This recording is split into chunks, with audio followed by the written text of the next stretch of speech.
વિદ્યાર્થી મિત્રો, આજે આપણે ધોરણ 7 ની અંદર વિષય ગુજરાતીની અંદર અસાઇનમેન્ટનું સોલ્યુશન કરવાના છે। આગળની વિડીયોમાં આપણે પ્રશ્ન નંબર 2 સુધી અભ્યાસ કરી ચૂક્યા છીએ। એ વિડીયો તમે ન જોઈ હોય તો આપણે ચેનલ ઉપર જઈને તમે જોઈ શકો છો। વિદ્યાર્થી મિત્રો, આજે આપણે પ્રશ્ન નંબર 3 નું સંપૂર્ણ સોલ્યુશન આ વિડીયોમાં આપણે કરવાના છે। તો જોઈએ, પ્રશ્ન નંબર 3 છે, એમાં છે માંગ્યા મુજબ લખવાનું છે। એમાં પ્રશ્ન 3 છે, જોડણી સુધારીને લખો।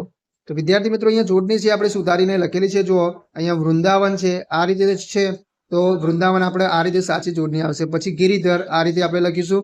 સાંસ્કૃતિક, પછી શ્રદ્ધાળુ, 5મા નંબરમાં છે અદ્ભુત, 6ઠા નંબરમાં છે સ્વાદિષ્ટ, 7મા નંબરમાં છે ખુલ્લું, 8મા નંબરમાં છે પરિચિત, 9મા નંબરમાં છે મહત્વ, 10મા નંબરમાં છે સ્થિતિ, 11મા નંબરમાં છે દ્રશ્ય, 12મા નંબરમાં છે કરુણા, 13મા નંબરમાં છે અભિષેક, 14મા નંબરમાં છે કુળગુરુ, 15મા નંબરમાં છે વિષ્ટિકાર, 16મા નંબરમાં છે ઊંચ નીચ, 17મા નંબરમાં છે સંમિતિ, 18મા નંબરમાં છે સિદ્ધિ, 19મા નંબરમાં છે શક્તિ, 20મા નંબરમાં છે મુક્તિ।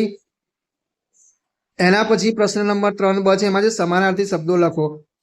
પહેલું છે દાન, તેમાં આવશે કર, જકાત। બીજું છે મંડળ, એમાં આવશે ટોળું, સંઘ। ત્રીજું છે ઉમળકો, એમાં આવશે હેત, ભાવ। ચોથું છે સંગમ, એમાં આવશે સંયોગ, મેળાપ। 5મું છે ભવ્ય, એમાં આવશે પ્રભાવશાળી। 6ઠું છે મહેલ, એમાં આવશે ફોરમ, સુગંધ। 7મું છે ક્ષેમ, તેમાં આવશે કલ્યાણ, શ્રેય। 8મું છે પરંપરા, એમાં આવશે રિવાજ, રૂઢિ। 9મું છે અવગત, એમાં આવશે જ્ઞાત, આવડેલું। 10મું છે કંગાળ, એમાં આવશે ગરીબ, દીન। 11મું છે વીરતા, એમાં આવશે પરાક્રમ, શૂરવીરતા। 12મું છે ઘોષ, એમાં આવશે ધ્વનિ, અવાજ। 13મું છે વ્યંગ, તેની અંદર આવશે કટાક્ષ, પ્રકૃતિ। અને 14મું છે વિહવળ, એમાં આવશે બાવળો અને આતુર। 15મા નંબરમાં છે, એમાં છે વિવસ્તુ, આવશે વ્યાકુળ, પરાધીશ, સરવાની, તેમાં આવશે ઝરણું, નદી। રમતમાં આવશે ખેલ, ક્રીડા। 18મું છે ગમગીન, એમાં આવશે ખિન્ન, ઉદાસ, અવસર, એમાં આવશે તેક, લાગ। 20મું છે ભીડ, એમાં આવશે તંગી, મુશ્કેલી। એના પછી પ્રશ્ન નંબર 3 ક છે, એમાં છે વિરુદ્ધાર્થી શબ્દો લખો। એમાં પહેલું છે સ્વૈચ્છિક, તેમાં આવશે અનૈચ્છિક। બીજું છે આકર્ષક, આકર્ષણ, તેમાં આવશે અપાકર્ષણ। ત્રીજું છે સરકારી, એમાં આવશે બિનસરકારી। અભિમાન, તેમાં આવશે નિરભિમાન। સામ્ય, તેમાં આવશે વૈષમ્ય। 6ઠું છે ક્રૂરતા, તેમાં આવશે દયા। 7મું છે મંજૂરી, તેમાં આવશે નામંજૂરી। 8મું છે સ્મરણ, તેમાં આવશે વિસ્મરણ। 9મું છે વીરતા, તેમાં આવશે કાયરતા। 10મું છે ઉદાર, તેમાં આવશે કંજૂસ। 11મું છે આશીષ, તેમાં આવશે સાપ। 12મું છે મૂંગું, તેમાં આવશે બોલકું। 13મું છે મક્કમ, તેમાં આવશે ઢીલું। 14મું છે સમર્થન, તેમાં આવશે અસમર્થન। 15મું છે ભૂલવું, તેમાં આવશે સંભાળવું। 16મું છે વિજય, તેમાં આવશે પરાજય। 17મું છે છુપું, તેમાં આવશે જાહેર। 18મું છે બહાદુર, તેમાં આવશે કાયર। 19મું છે મુક્તિ, તેમાં આવશે બંધન। 20મું છે સદ, તેમાં આવશે જૂઠ। એના પછી ડ છે, એમાં છે રૂઢિપ્રયોગો લખો। તેમાં પહેલું છે ટેકો પુરાવો, તેમાં આવશે સમર્થન આપવું। બીજું છે ભેંડો મારવો, તેમાં આવશે દખલગીરી કરવી। ત્રીજું છે ગળગળા થવું, તેમાં આવશે દુઃખ કે લાગણીથી હૈયું કે કંઠ ભરાઈ જવું। ચોથું છે મન પીગળવું, તેમાં આવશે દિલમાં દયા આવવી। 5મું છે મૃત્યુને મુઠ્ઠીમાં લેવું, તેમાં આવશે બલિદાનની પ્રબળ ભાવના હોવી। એના પછી ઈ છે, એમાં શબ્દ સમૂહ માટે એક શબ્દ આપણે લખવાનું છે। પહેલું છે લતા મંડપમાંની જવા આવવાની સાંકડી શેરી, તેમાં આવશે કુંજ જંગલી। બીજું છે તાપવા માટે ફૂસ વગેરેનો લગાડેલો અગ્નિ, તેમાં આવશે તાપનું। ત્રીજું છે આગ્રહભરી વિનંતી, તેમાં આવશે અપીલ। પછી છે ચોથું ઘણાકાળથી ચાલ્યો આવતો રિવાજ, તેમાં આવશે પરંપરા। 5મું છે અનાજ ભરવાની વખાણનો ઉપરી, તેમાં આવશે કોઠારી। યાત્રાળુઓનો સમુદાય, તેમાં આવશે સંઘ। 7મું છે અમલ વિનાનો આદર જેમાં હોય તેવું, તેમાં આવશે સહિયાળું। એના પછી 8મું છે હાથથી એક જાતનું મારવાનું હથિયાર, તેમાં આવશે શસ્ત્ર। 9મું છે પાણી જેવી ગતિવાળા, તેમાં આવશે પાણીપંથા।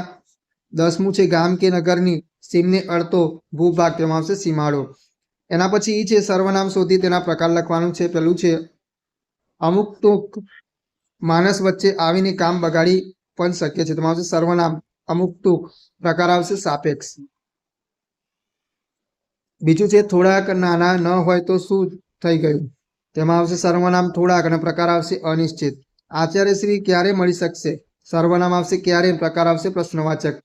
સરદારે જાતે જ પોતાની કાખ બલાઈ ફોડી હતી, તેમાં આવશે સર્વનામ જાતે, પ્રકાર આવશે સ્વવાચક। એના પછી 5મું છે એનું બાળપણનું નામ નરેન્દ્ર હતું, તો સર્વનામ આવશે એનું અને પ્રકાર આવશે પુરુષવાચક। ઉ છે, એમાં છે વિશેષણ શોધીને લખો। પહેલું છે સરવણજી મૂંઝાઈને ચારે બાજુ જુએ છે, તેમાં આવશે ચારે। બીજું છે સાંસ્કૃતિક કાર્યક્રમમાં કેટલાક પ્રદેશોના કાર્યક્રમો થયા, તેમાં આવશે સાંસ્કૃતિક. બીજું છે ભારત દેશમાં કુલ 51 શક્તિપીઠો છે, તેમાં આવશે 51. પછી જે આ રાષ્ટ્રીય યાત્રા છે તેમાં આવશે રાષ્ટ્રીય.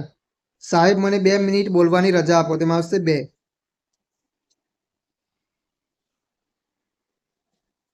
એના પછી ઉ છે, એમાં શબ્દોના અર્થ લખો. નાસ્તો તો બ્રેકફાસ્ટ, નાસ્તો તો ભાગતો, શરત તો હોડ, પછી આ શરત તો ધ્યાન, જીત તો જીતાયેલું, અને અહીંયા જીત છે તેમાં આવશે વિજય. પાણી તો જળ, પીવાનું કુદરતી પ્રવાહી, પછી અહીંયા છે પાણી તો હાથ. પછી પાંચમું છે ઇનામ, તેમાં આવશે બક્ષિસ, અને ઈમાન તેમાં આવશે પ્રામાણિકતા. એના પછી એ છે એમાં છે વાક્ય પરિવર્તન કરો. બાળકની ભૂખ સંતોષાતા રાજી રાજી થઈ ગયું. તો બાળકોની ભૂખ સંતોષાતા રાજી રાજી થઈ ગયા. બંદો ગળગળો થઈ ગયો, તેમાં આવશે લોકો ગળગળા થઈ ગયા. અમે 2-3 દિવસથી ભૂખ્યા છીએ, તેમાં આવશે હું 2-3 દિવસથી ભૂખ્યો છું. સ્ત્રી દયાળુ હતી, તેમાં આવશે ખલીફા દયાળુ હતા. પાંચમું છે છોકરા ખાવા માટે પડાપડી કરતા હતા, તો છોકરો ખાવા માટે પડાપડી કરતો હતો. એના પછી અહીં છે એમાં છે પ્રશ્ન વાક્ય બનાવો. પહેલું છે ખલીફાએ સ્ત્રીના ઘરે જમવાના સમયે જ પહોંચ્યા, તો ખલીફાએ સ્ત્રીના ઘરે ક્યારે પહોંચ્યા. બીજું છે બાળકો જમવા માટે રડતા હતા, તો જમવા માટે કોણ રડતું હતું. ત્રીજું છે બાળકોને જમવાનું મળતા રાજી રાજી થઈ ગયા, તો બાળકો કેમ રાજી રાજી થઈ ગયા. ચોથું છે ખલીફા ફરતા ફરતા લોકોના લતામાં આવ્યા, તો ખલીફા ફરતા ફરતા ક્યાં આવ્યા. પછી ઓ છે એમાં જે સંયોજકો દર્શાવો. માલ સામાનનો કોથળો પોતાની પીઠ પર લીધો ને મજાલ કાપવી શરૂ કરી, તેમાં આવશે ને. પછી છે એ જાતની ન હતી કે આ પુરુષ કોણ છે, તો કે. પછી તેમને સ્ત્રીબંધ પેન્ટ અને શર્ટ પહેર્યા હોય, તો અને. પછી હું 4 વર્ષનો હતો ત્યારથી તેમને તાલીમ ચાલુ કરાવેલી, તેમાં આવશે ત્યારથી. તો વિદ્યાર્થી મિત્રો આગળ નવી વિડીયોમાં નવા પ્રશ્નો સાથે ફરીથી મળીશું.